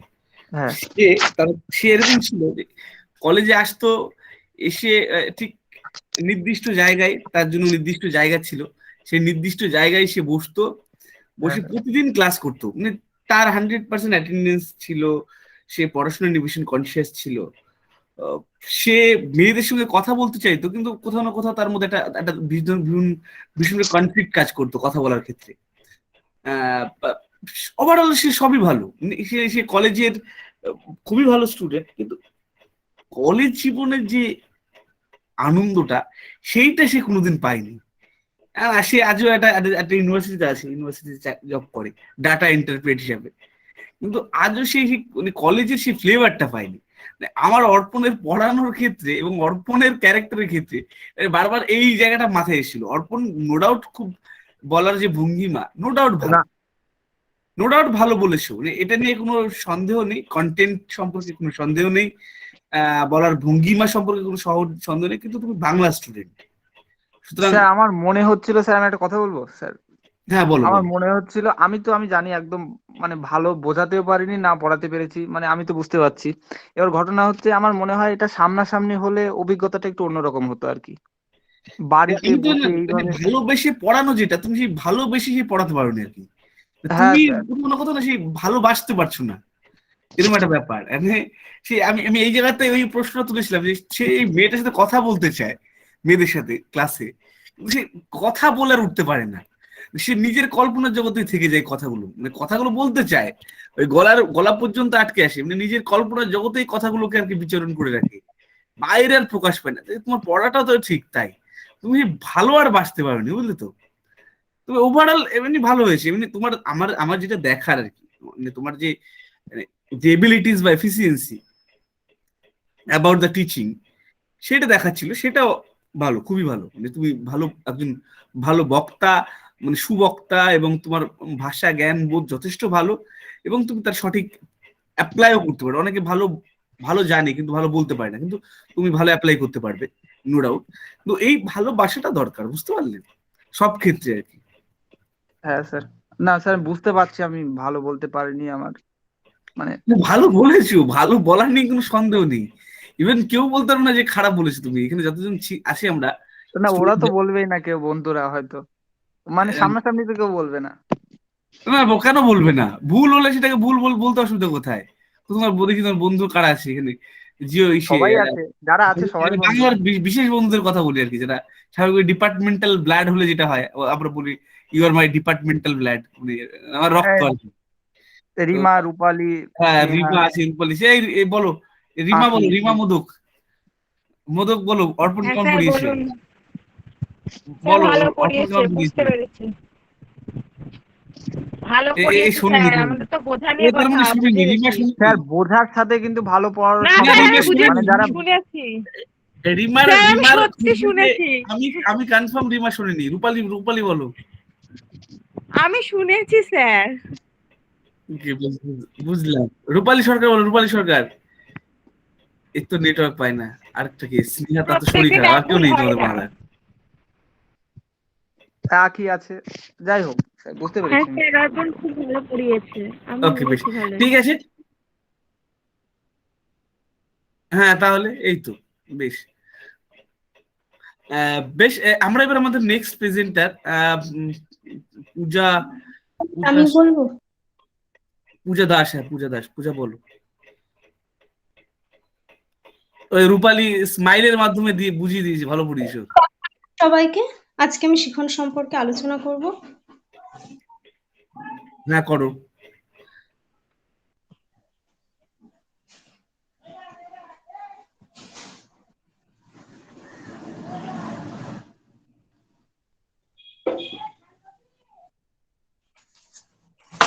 তো শিখন হলো আমরা আমাদের পূর্ব অভিজ্ঞতার ভিত্তিতে এবং অনুশীলনের মাধ্যমে যা কিছু শিখি তাকেই বলে, ঠিক আছে? অর্থাৎ যে মানসিক প্রক্রিয়ায় অতীত অভিজ্ঞতার ভিত্তিতে এবং আচরণের পরিবর্তনের দ্বারা কোনো ব্যক্তির মানসিক শারীরিক বিকাশ ঘটিয়ে তাকে নতুন পরিবেশ মানে পরিবর্তনশীল পরিবেশের সাথে মানিয়ে নিতে আমাদের যা সাহায্য করে তাকেই আমরা শিখন বলতে পারি। তো এবারে শিখনের বিভিন্ন বৈশিষ্ট্য রয়েছে, আমি সেই বৈশিষ্ট্যগুলো সম্পর্কে তোমাদের সাথে আলোচনা করব। তো শিখনের একাধিক বৈশিষ্ট্য রয়েছে, যেমন শিখন উদ্দেশ্যমুখী হতে পারে, আবার শিখন আমাদের আচরণের পরিবর্তন ঘটায়, নতুন অভিজ্ঞতা অর্জন করায় এবং শিখনের ক্ষেত্রে ব্যক্তির সক্রিয়তার প্রয়োজন রয়েছে। তো আমি এক একটি বৈশিষ্ট্য সম্পর্কে আলোচনা করব। শিখন একটি উদ্দেশ্যমুখী প্রক্রিয়া। শিখন সবসময় উদ্দেশ্য, আমরা নির্দিষ্ট কিছু উদ্দেশ্য সফল করার জন্য কোনো কিছু শিখি। যেরকম কোনো ব্যক্তি সাঁতার শিখছে কারণ সে একজন সাঁতারু হতে চায়, আবার আমরা যে পড়াশোনা করছি বিভিন্ন রকম, যে আমরা নিজেদের মতন সাবজেক্ট নিয়েছি, কেউ সায়েন্স, কেউ আর্টস, কেউ কমার্স, তো এরকম আমরা যে বিভিন্ন ধরনের শিক্ষাগুলো গ্রহণ করছি বা বিভিন্ন কিছু শিখছি পড়াশোনার মাধ্যমে, তো তার নির্দিষ্ট উদ্দেশ্য রয়েছে। আমরা নিজেদের পায়ে দাঁড়াতে চাই, কেউ বিভিন্ন রকম দিকে যেতে চায়, তার জন্যই আমরা শিক্ষাটাকে গ্রহণ করছি এবং বিভিন্ন কিছু শিখছি। তারপরে শিখন আমাদের আচরণের পরিবর্তন ঘটায়। যেমন শিখনের ব্যক্তি যখন কিছু শেখে তার মাধ্যমে তার আচরণের পরিবর্তন ঘটে। পূর্বে একরকম আচরণ থাকলে আমরা নির্দিষ্ট যখন শিখন আসে আমাদের মধ্যে বা শিক্ষা গ্রহণ করি তখন আমাদের আচরণের পরিবর্তন ঘটে। যেমন আমরা কখনো রাস্তায় জোরে সাইকেল চালালে বা গাড়ি চালালে আমাদের অ্যাক্সিডেন্ট হয়ে যায় এবং এর ফলে আমাদের যখন আঘাত লাগে পরবর্তীতে আমরা সচেতন হয়ে যাই এবং আস্তে সাইকেল চালাই বা গাড়ি চালাই, ফলে আমাদের আচরণের পরিবর্তন ঘটে। তারপরে শিখন অনুশীলন সাপেক্ষ। যেমন শিখন, আমরা কোনো বিষয় যদি শিখতে চাই তখন আমাদেরকে তার জন্য অনেক প্র্যাকটিস করতে হবে। অনুশীলন ছাড়া মানে শিখন সম্পন্ন হবে না। যেরকম আমরা কেউ যদি ভালো অঙ্ক করতে চায় তখন তাকে বারংবার অঙ্কটাকে প্র্যাকটিস করতে হবে অনেক করে। আবার যদি কেউ ভালোভাবে সাঁতার কাটতে চায় বা অ্যাথলেটিক্স হতে চায় বা অন্য কোনো যে কোনো ক্ষেত্রে সে যদি বিশেষভাবে রপ্ত হতে চায় তবে তাকে প্রচুর অনুশীলন করতে হবে এবং প্র্যাকটিস করতে হবে, তারপরে সে সেই বিষয়টাতে পারফেক্ট হবে।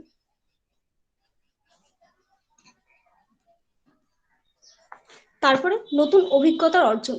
শিখনের ক্ষেত্রে আমরা নতুন নতুন অভিজ্ঞতার সাথে পরিচিত হই। যেমন আমাদের আগে যেরকম অফলাইনে ক্লাস হতো তখন আমরা গুগল মিট সম্পর্কে কিছু জানতাম না। আবার জিমেল চালানো মানে জিমেল ব্যবহার করা আমরা যেরকম আমি আগে কখনো ব্যবহার করিনি।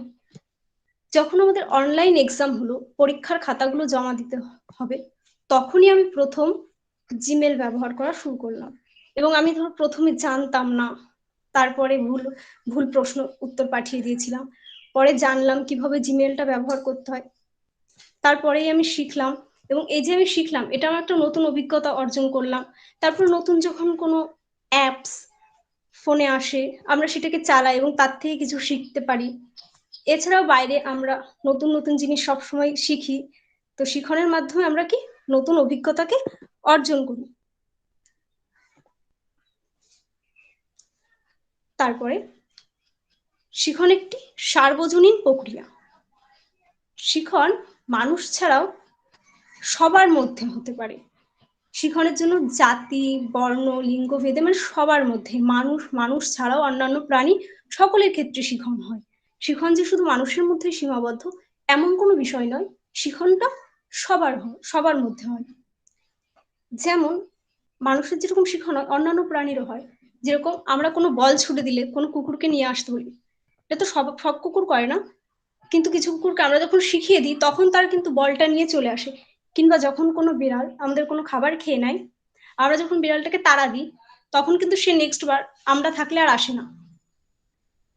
এক্ষেত্রে আমরা তাই বলতেই পারি যে শিখনটা সার্বজনীন প্রক্রিয়া। এছাড়াও বিভিন্ন বাদর বা এদের যে খেলা দেখানো হয় সার্কাসে বা অন্য জায়গায়, তো এগুলো তাদেরকে কি শেখানো হয়, তারা শেখে তার মাধ্যমে, মানে অর্থাৎ শিখনটা সবার মধ্যেই হয়। ঠিক আছে।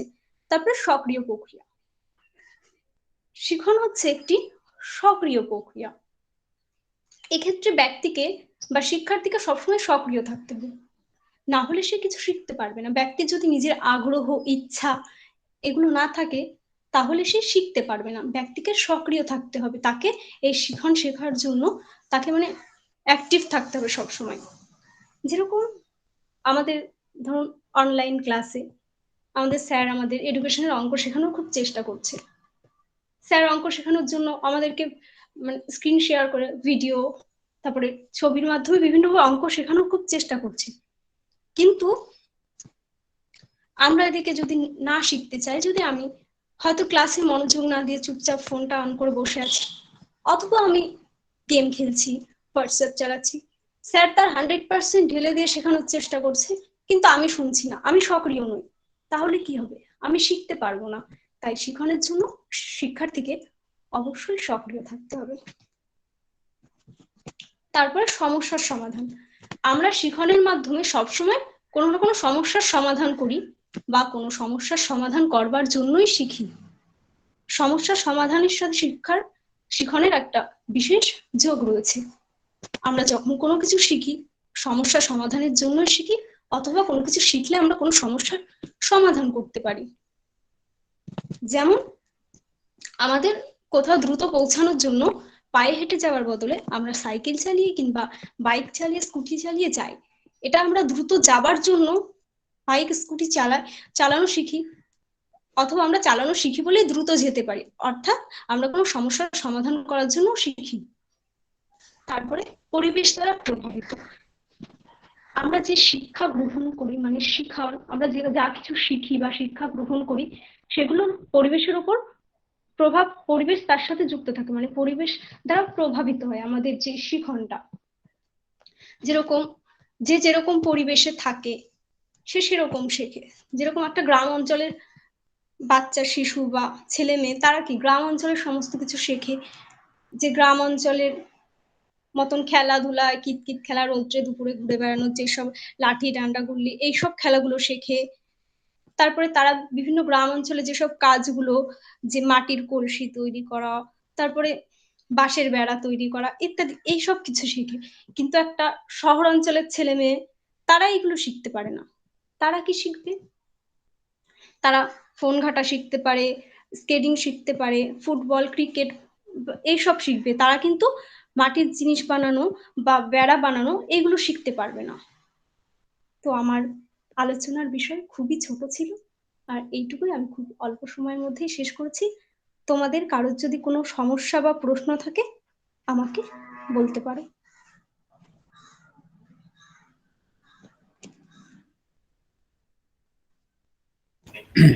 তো কারো কোনো প্রশ্ন থাকলে প্রশ্ন করতে পারো আমাদের পূজা ম্যামকে।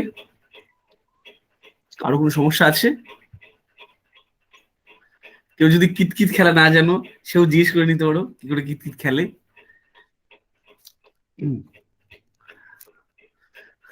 কারো কোনো প্রশ্ন নেই? পূজা অত্যন্ত ভালো বলেছো, খুবই সাবলীল ভাবে বলেছো।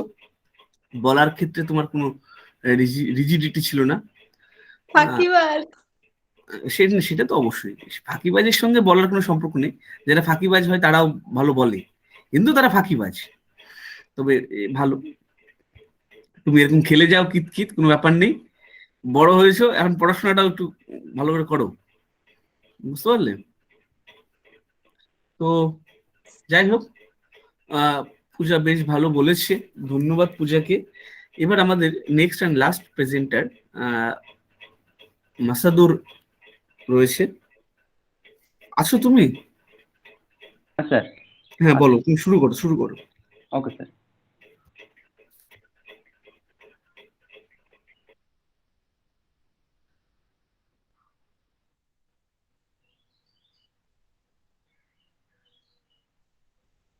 দেখা যাচ্ছে স্যার? দেখা যাচ্ছে, শুরু করো। হ্যালো এভরিওয়ান, গুড নুন সকলকে। আজ আমি যেটা আলোচনা করব, যেহেতু সময় খুব সীমিত, তাই শুধুমাত্র বৃদ্ধি সম্পর্কে আলোচনা করব। বৃদ্ধি বা গ্রোথ যেটাকে আমরা বলি। তা শিশুর বৃদ্ধি সম্পর্কে আজ আমরা জানবো।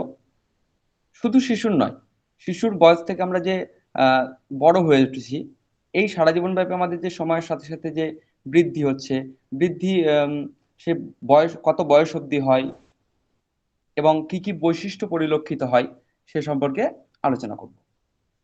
ফার্স্টলি বৃদ্ধির সংজ্ঞা সম্পর্কে একটু বলি। বৃদ্ধির সংজ্ঞা, মানব জীবনে বৃদ্ধি বলতে সাধারণত শিশুর দৈহিক আকার আকৃতির যে পরিবর্তন, সেই পরিবর্তনকেই বোঝায়। অর্থাৎ আমরা বলতে পারি যে আমাদের জীবনে দৈহিক আকার আকৃতির পরিমাণগত যে পরিবর্তন, তাকে আমরা বৃদ্ধি বা গ্রোথ বলতেই পারি, বা বৃদ্ধি বা গ্রোথ বলা যায় আর কি। তার মানে একটু আলোচনা করি। আমাদের ছোটবেলায় যে আকৃতি ছিল বা সাইজ ছিল আর কি, আস্তে আস্তে আমরা যত বড় হচ্ছি, আমাদের কিন্তু শারীরিক যে আকৃতি, সেগুলো কিন্তু আস্তে আস্তে পরিবর্তন হচ্ছে। আমাদের উচ্চতা বৃদ্ধি, ওজন বৃদ্ধি, এই দুটো পরিমাপ করলেই বা পরিমাণ করলে বুঝতে পারি আমরা যে আমাদের বয়সের সঙ্গে সঙ্গে বৃদ্ধি বা গ্রোথ হচ্ছে। বৃদ্ধির সংজ্ঞা দিয়ে বিভিন্ন মনোবিজ্ঞানী বিভিন্ন সংজ্ঞা পোষণ করেছেন। তার মধ্যে হার্নভ বলেছেন, যদি বৃদ্ধি সম্পর্কে একটু হার্নভ বলতে চেয়েছেন যে আকার অনুপাতের পরিবর্তন, পুরনো বৈশিষ্ট্য অদৃশ্য হওয়া এবং নতুন অধিগ্রহণ হলো বৃদ্ধি। তার মানে আমরা যখন ছোট ছিলাম বা দুদিন আগেও যে ধরনের আকার আকৃতিতে ছিলাম, আস্তে আস্তে কিন্তু তার পরিবর্তন হচ্ছে।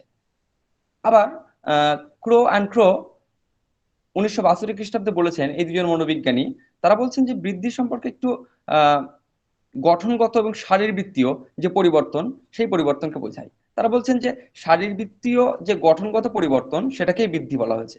তাহলে আমরা বৃদ্ধি সম্পর্কে কি বুঝলাম? যে আমাদের আকার আকৃতি বা ওজন পরিবর্তনকে আমরা এক কথায় বৃদ্ধি বলবো।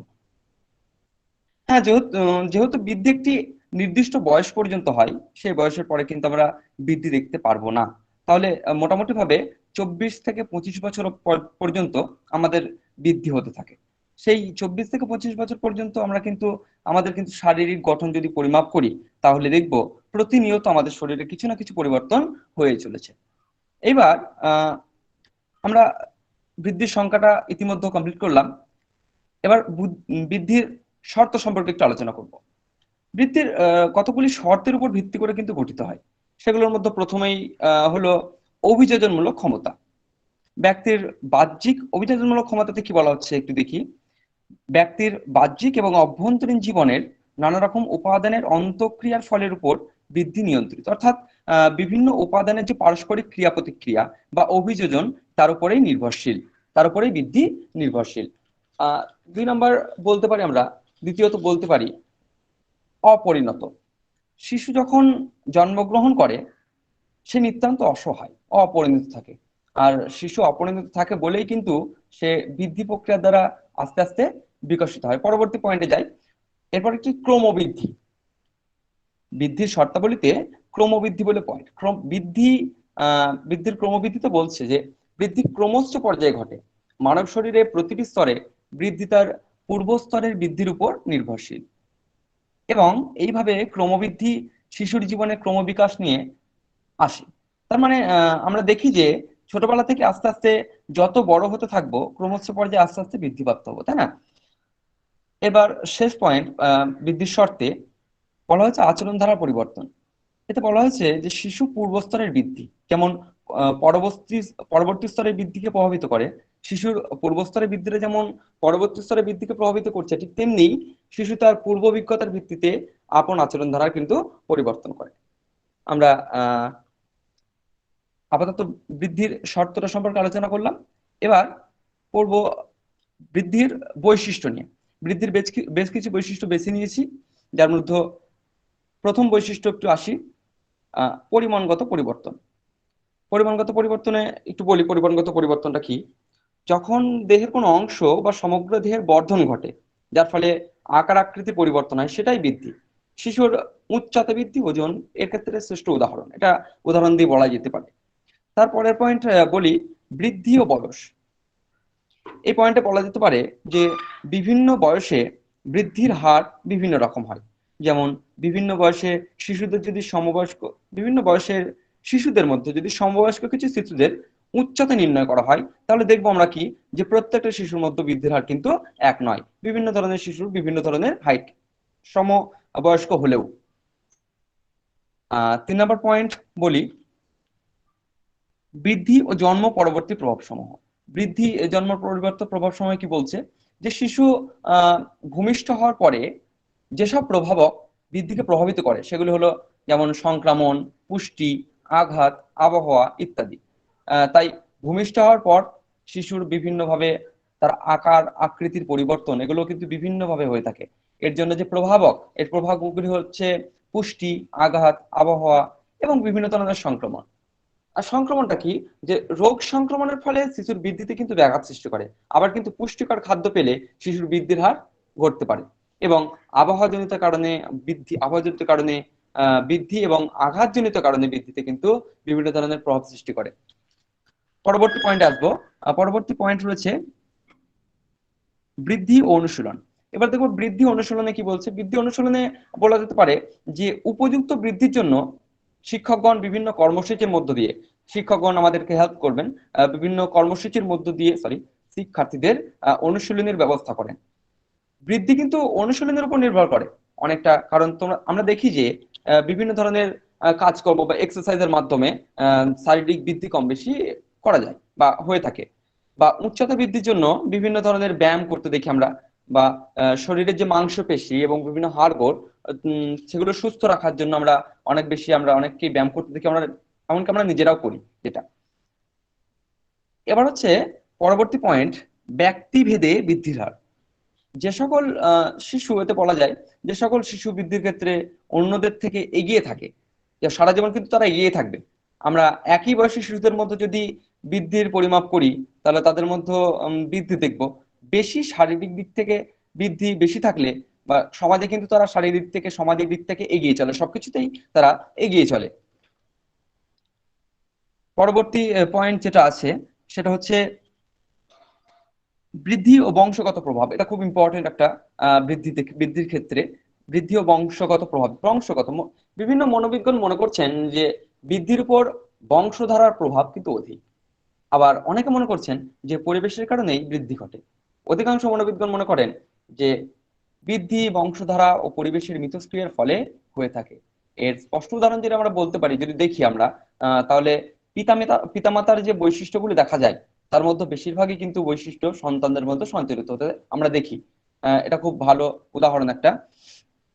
পরবর্তী পয়েন্ট বৃদ্ধির হার অর্থাৎ বৃদ্ধির হার সম্পর্কে বলতেই পারি আমরা যে বলবো জীবনের শুরুতেই যে ক্ষয়ের চেয়ে বৃদ্ধি এবং বৃদ্ধ বয়সে বৃদ্ধির চেয়ে ক্ষয় কিন্তু বেশি হতে দেখা যায়।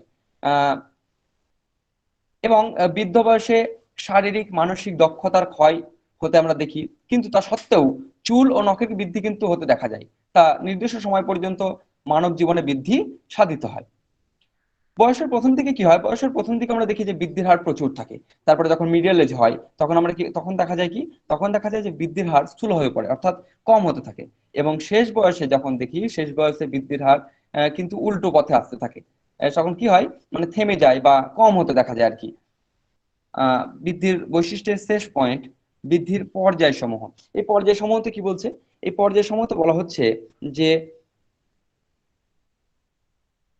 বৃদ্ধির বিভিন্ন পর্যায় রয়েছে, যে কোনো বয়সে বা যে কোনো অবস্থায় বৃদ্ধিগুলো কোনো না কোনো সেই বৃদ্ধির পর্যায় বা স্তরগুলিকে কি বলা হয়, মানে বিভিন্ন স্তরে বৃদ্ধিগুলিকে কি বলা হয় তা সংক্ষিপ্তভাবে আমরা একটু জানবো। প্রথমত যে প্রসব পূর্বকাল, সেটা ডিম্বাণু নামে পরিচিত। সেটা হচ্ছে 0 থেকে 14 দিন। নেক্সট অবিকশিত ভ্রূণ, 14 দিন থেকে 9 সপ্তাহ, যেটা মায়ের গর্ভেই থাকে তার কথাই বলা হচ্ছে। এবার বিকশিত ভ্রূণ যেটা 9 সপ্তাহ থেকে 9 সপ্তাহ থেকে জন্ম পর্যন্ত। এবার অপূর্ণ শিশুর সময়টা কত, মানে বয়সকালটা কত? 20 থেকে 37 সপ্তাহ। এবার পূর্ণ শিশু গড়ে 280 দিন হয়ে থাকে। পূর্ণ শিশুর গড়টাকে ধরা হয় 280 দিন। এরপর চলে আসে শিশুকাল। শিশুকালে প্রথমটি হলো কি, প্রথম 1 নম্বর যদি ধরা হয় সেটা হচ্ছে নিওনাটাল বা নবজাতক, সেটা হচ্ছে 0 থেকে 28 দিন। তারপর পোস্ট নিওনাটাল, যেটা 28 থেকে 1 বছর হয় সময়কাল। তারপর প্রি স্কুল বা স্কুল যাওয়ার পূর্বে, অর্থাৎ 1 থেকে 5 বছর। এগুলো হলো বৃদ্ধির বিভিন্ন পর্যায়। আরো আছে, আর গেলাম না, এটুকুই বলার ছিল, সংক্ষেপে বললাম। বৃদ্ধি সম্পর্কে আমি আমার সংক্ষিপ্ত বক্তব্য এখানেই শেষ করছি। কারো যদি কোনো কোশ্চেন থাকে করতে পারো, কারো যদি কোনো বুঝতে অসুবিধা থাকে বলতে পারো। আমার হয়ে গেছে স্যার। Hello sir. হ্যাঁ, এবার কারো যদি কোনো প্রশ্ন থাকে প্রশ্ন করতে পারো। মাসুদুরকে কারো যদি কোনো প্রশ্ন থাকে তো প্রশ্ন করতে পারো। আমার যেটা মনে হয়েছে মাসুদুর যথেষ্ট ভালো পড়িয়েছে, যথেষ্ট, নো ডাউট। এত সুন্দরভাবে বলেছো তুমি, খুব সাবলীল ভাবে এবং বেশ কনফিডেন্টলি, আত্মবিশ্বাসের সঙ্গে বলেছো। এবং আমি অনেকটাই, মানে পুরোটাই বৃদ্ধি সম্পর্কে তোমার ধারণার মধ্য দিয়ে আমার কাছে ক্লিয়ার হয়েছে বৃদ্ধি নিয়ে। এই বৃদ্ধি নিয়ে যদি আরো কারো কোনো প্রশ্ন থাকে তারা প্রশ্ন করতে পারো। আর কারো যদি প্রশ্ন থাকে করতে পারো, তো আমরা আজকে এখানে শেষ করবো। ওকে, ধন্যবাদ মাসুদুরকে, মাসুদুর রহমানকে ধন্যবাদ। আপনাকে ধন্যবাদ, এবার সকলকে আমরা ধন্যবাদ। নেক্সট দিনের শিডিউলটা করি। আমার নেক্সট দিন আমি প্রথমে বলেছিলাম যে আমি নেক্সট আর 2 দিন ক্লাস নেব, 23, 25 এবং 27। 25 তারিখে আমি লাস্ট প্রেজেন্টেশন নেব এবং 27 তারিখে আমি আমার লাস্ট যেটুকু বাকি আছে শেষ করে আমি তোমাদের সাথে তোমাদের সেশন শেষ করব। অর্থাৎ তোমরা যে জায়গাটা ছিল আমার দিক থেকে, আমার টোটালটা ক্লিয়ার হয়ে যাবে এবং তোমরা তারপর পরীক্ষা দেবে। তোমরা তো এর পরের বছর তোমাদের থাকছে না, যার ফলে তোমাদের আর 2 লাস্ট ক্লাস আমার। তো সেক্ষেত্রে দাঁড়াও, আর সামনের দিন কে কে দেবে বলে ভেবেছো শুনি তো একটু। সামনের দিন কেউ দেবে? স্যার আমি দেবো। সুজয় বিশ্বাস, স্যার আমি দেবো। জাস্ট এক সেকেন্ড। সুজয় বিশ্বাস, নিকিতা দেবে নাকি তুমি? হ্যাঁ স্যার দেবো। স্যার আমি দেব। আজকে এই সময় জানলে এই সময় দেবো। আমি তো বলেছিলাম কনফিউশন আছে, তবে হতেও পারে। দোলন চাপা, তাই তো? স্যার চম্পা দাস। ও চম্পা তোমার নাম।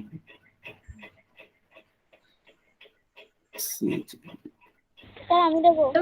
আমি আছি। হ্যালো স্যার আমি দেব। দাও এক second, just a second. Sir Marina Akter, হ্যাঁ স্যার আমি দেবো। ওকে, নিয়ে নেবো সামনের দিন। আর কেউ দেবে? Paramita, sir sir Paramita Maitra. আর স্যার মাম্পি মন্ডল। মাম্পি দিয়েছো না সেদিন? না স্যার। মাম্পি মন্ডল, স্যার তাসমিনা খাতুন। তাজমিনা খাতুন, সৌরভ বিশ্বাস দেবো সামনের দিন। সৌরভ বিশ্বাস। সামনের দিন সব নিয়ে নেবো। ঠিক আছে। স্যার মনোজিৎ ঘোষ। মনোজিৎ ঘোষ, বেশ বেশ, তাহলে আমি নামগুলো আরেকবার বলি: সুজয় বিশ্বাস, নিকিতা দে, চম্পা বিশ্বাস, মেরিনা আক্তার মন্ডল, পারমিতা মৈত্র, মাম্পি মন্ডল, তাজমিনা খাতুন, সৌরভ বিশ্বাস, মনোজিৎ ঘোষ। 4 4 8, 8 জন না 9 জন হচ্ছে। স্যার আমি দেবো বললেন স্যার। হ্যাঁ, চম্পা বলেছি। Okay. স্যার সেদিন আমার প্রবলেম ছিল বলে দিতে পারিনি, আপনি বলেছিলেন কিছু একটা দিয়ে দেবেন, তাহলে আমি কি করব? আপাতত ভাবছি না, পরে দেখা যাচ্ছে। এই নেক্সট দিন তো তুমি তোমার তো সেদিন দেখো, একদিন শিডিউল হওয়ার পরে আর হয় না। এই কি করে আমি করবো বলো? এমনি সময়টা খুব কম, তোমাদের পরীক্ষার সামনে, আর আমি আর 2 দিনই নেব, যার ফলে আমি এরপর আর আমার দ্বারা নেওয়া সম্ভব নয়। বুঝতে পারলে? হ্যাঁ স্যার বুঝতে পারছি, কিন্তু এটা তো মানে পরীক্ষার মতো, ওর জন্যই বললাম। ওকে, দেখছি। আখি আখি বৌদ্ধ নামটা লিখে রাখি, তারপর দেখছি। ঠিক আছে স্যার। তাহলে আমি তাহলে শিডিউলটা পাবলিশ করে দিলাম, ঠিক আছে? নাম লিখে দিন। স্যার আমার নাম, স্যার আমি আছি। আরিফা আসো, বাবা চাপ হয়ে যাবে তো। রুমানা দেবে নাকি? রুমানা সরকার। স্যার আমি দেবো। যে কটা থেকে হবে নেক্সট দিন? রাফিকা, একটু তাড়াতাড়ি শুরু করতে হবে। রাফিকা সুলতানা। আরে আমাদের তো প্রচুর হয়ে গেল তাহলে। 3 3 6 আর 3 9 10 এর পর 13।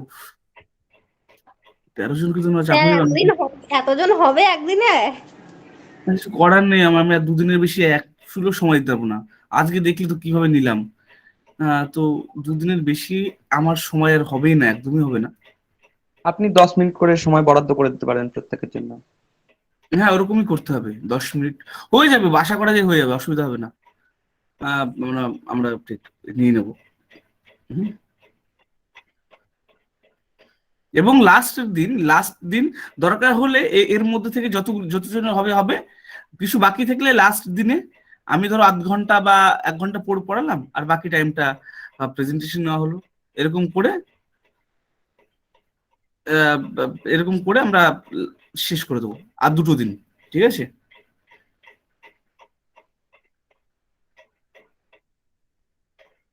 বেশ।